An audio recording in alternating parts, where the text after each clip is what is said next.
You have probably heard about the medical and social model of disability, and today I'm going to talk to you about the pros and cons of both and my prediction as they relate to hearing disability in the United States.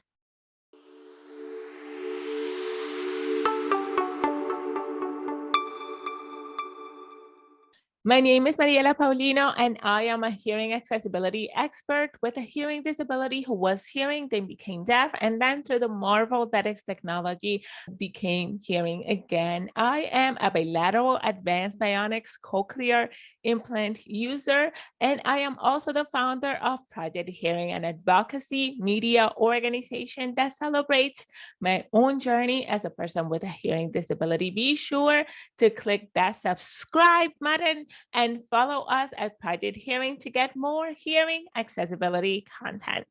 Disability stigma represents one of the most pervasive barriers preventing people with disabilities from getting equal rights and access to society.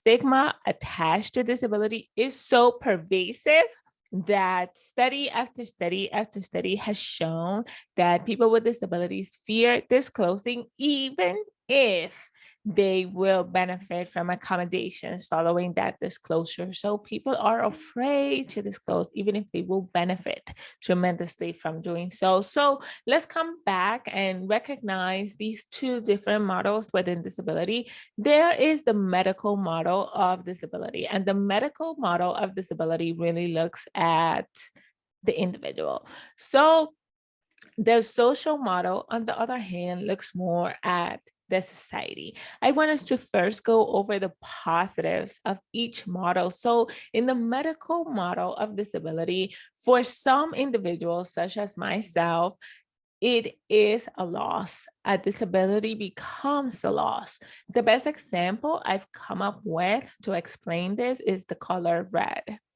If you know the color red, if you have had access to the color red, and then suddenly the color red was taken from you, you will miss the color red.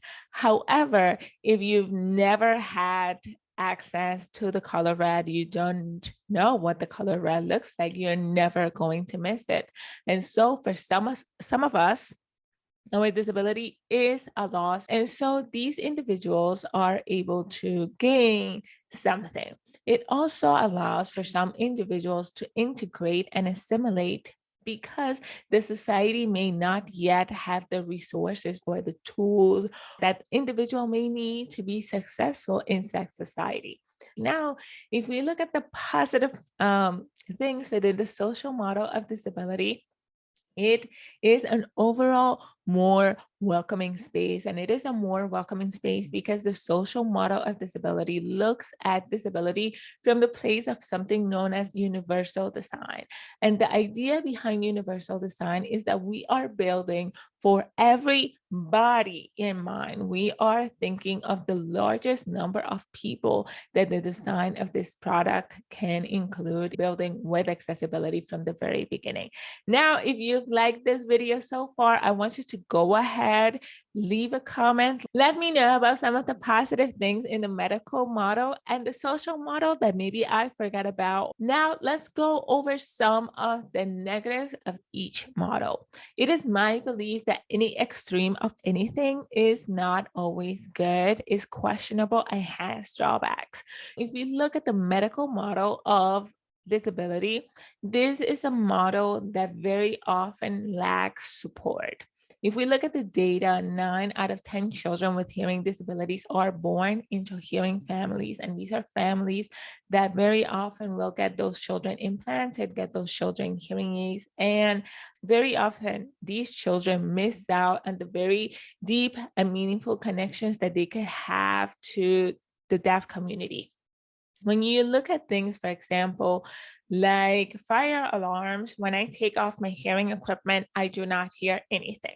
Because my family is hearing, I will likely experience some challenges that they will never have to think about. For example, if there's a fire alarm going off in the middle of the night, they will be able to hear the alarm. I, on the other hand, will not be hearing the alarm because I do not sleep with my hearing devices.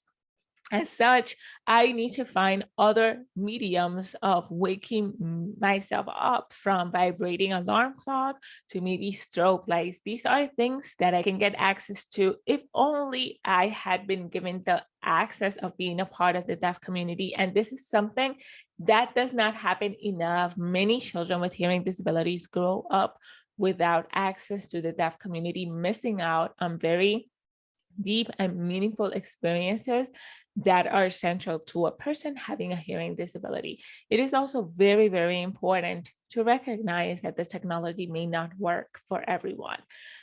Earlier in the video, I mentioned how I am a bilateral cochlear implant user.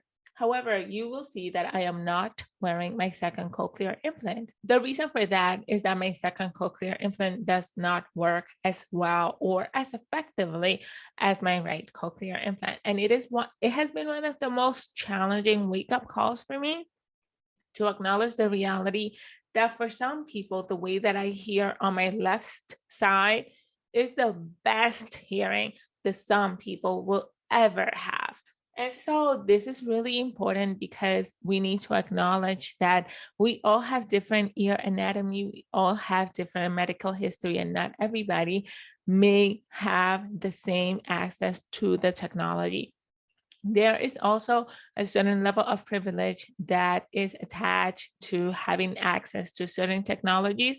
Somebody with a cochlear implant in a place that is less developed, that they may not have access to speech therapists or to technology. If you even think about closed captioning technology, most of that technology, artificial technology, in particularly for captioning, often comes out in English before it goes out into Spanish. And many of the applications that are currently in the market to transcribe content or make content accessible for people with hearing disabilities is not Spanish accessible. So there is a certain level of privilege associated with the medical model of looking at disability. One of the big challenges within the medical model of disability is that it also looks at the individual as the problem. By that, I mean that when an individual enters a space, the question becomes, how do we fix the individual so that the individual doesn't have these challenges? And so this can be a very problematic messaging to send out because, again, the technology may not work for everyone in the same way. So reasonable accommodations are called reasonable for a reason. Now, what's really interesting is looking at the social model of disability and looking for the negatives within that model. And the reason is that not everybody may have the same level of access, time, money to these different resources. And that's something that I've learned from, especially working with very small teams and companies. These are organizations that often do not have budgets, do not have policies around accessibility. And again, many of these conversations around reasonable accommodations are centered on, is the accommodation reasonable? Are the things that are needed to accommodate the social space to the individual reasonable? And so it's really important to recognize that access and privilege play a huge part in access.